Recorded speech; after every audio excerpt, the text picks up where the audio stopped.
Shri Gurudeva Datta.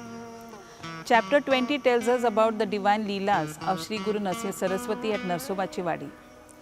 Narsoba Wadi near Kolhapur is named after Shri Guru Nasir Saraswati himself. In fact, he lived here for a very long period of his life. One of his divine Leelas here was to relieve a Brahmin woman who was under the spell or a curse of a Brahmin ghost or a Brahma Rakshas. This Brahmin lady from Shirol did not have any children, and every time she would give birth to a child, within a short span of time the children would die. This was a very persistent problem, so she and her husband consulted many astrologers and religious heads, but all their advice was futile.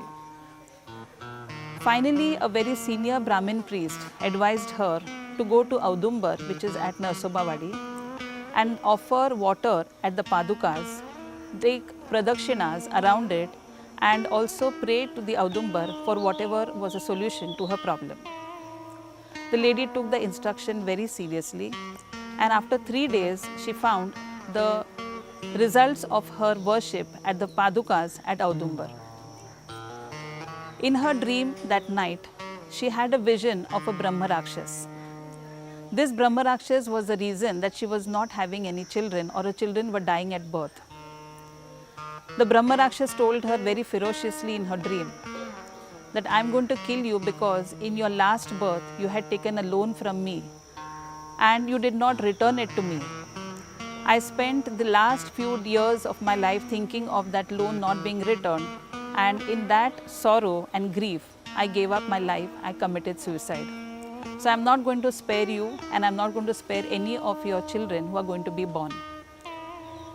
At that time, the lady was so frightened that she went running behind the Audumbar tree, and a huge personality stood there and faced the Brahma Rakshas and said, "She is my devotee, she has surrendered to me. Go away from here and relieve her of your curse. Whatever has to be compensated, I will advise her to do so, but be calm and attain salvation. Listen to me now, or you will have to face very grievous consequences." The Brahma Rakshas immediately consented, prostrated at the feet of that huge personality, a yogi, and said that it wanted to have his darshan, and after taking his darshan, it was going to have salvation. In the meantime, the lady woke up and she realized that it was a vision, a dream. The next day, she went to Audumbar and she found Shri Guru sitting there near the Audumbar tree. She prostrated in front of him and told him about the vision that she had and how he, Shri Guru, had helped her in her total surrender attitude being fructified. Shri Guru told her that yes, I have saved you from the Brahma Rakshas and he has attained salvation, but because you have not returned the loan which you had taken from him in the last birth, there is a way in which you can atone for this sin. He instructed her to donate food grains as per her capacity to any number of Brahmins who belong to the same Gotra lineage of this Brahma Rakshas. The lady did so and she was relieved from this curse. Within a few years, she got children, and these children were supposed to be blessed by Shri Guru with a long life. The elder son was 8 years old and it was his thread ceremony, whereas the younger child, who was 3 years old, was to have his head tonsured. As this ceremony was taking place, the younger child, the smaller one of the two, suddenly developed epileptic fits, and due to it, it got convulsions and died on the spot. The lady lamented and grieved that on an occasion like this, such a sad thing had to happen. She was not ready to listen to anyone who was trying to console her that the child had died and there was no point in now lamenting over it. The best thing was to complete the funeral rites.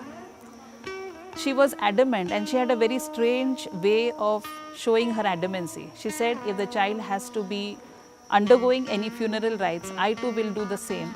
So bury me also, or burn me also along with the child. Now the villagers, her relatives, everyone tried to tell her that this was against the code of our religion, that when the child dies, the mother also is supposed to go along with the child into the funeral pyre. But she was adamant, and so the villagers said, we'll at least leave for the procession for the funeral of the child. Later on, we'll see what has to happen.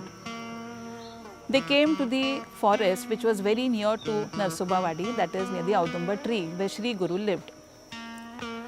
The lady had a complaint and she went on blaming Shri Guru, saying that you had blessed me with children. You said that they will live long, but you have taken away my child when he was barely 3 years old. You are to be blamed for this, she said, and she kept on lamenting. She went in front of the padukas of the Audumbar tree and she went on banging her head till the entire padukas was smeared with blood.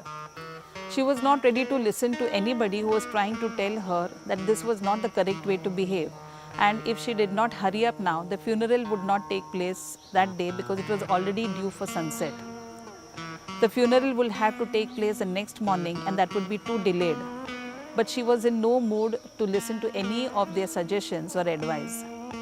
She asked all of them to leave. She said she would stay with the child alone in the forest till she gets a vision of Shri Guru who would bring her child back to life. Such was her lamentation, and she was crying so inconsolably that she dropped off to sleep. In her dream, in her vision, came a yogi who tried to tell her that, Mother, you are supposed to understand one fact of life, that one does not come with a permanent or eternal lifespan. Just like there is birth, there is going to be death. And you should remember one thing, that our life is like a bubble. When it may burst, one doesn't know. The lady then argued with this yogi, saying that if that was the case, I would have understood it. But my child was special because it was blessed by Shri Guru. And if he has blessed the child, how can the child die at such an early age? He had blessed it with longevity. The yogi said, if that is so, then you ask Shri Guru himself to come and solve your problem. Saying so, the yogi disappeared. What happened to the Brahmin woman? What further consequences were there of her meeting with Shri Guru? We shall see in the next chapter. Till then, let's keep chanting Shri Gurudeva Datta.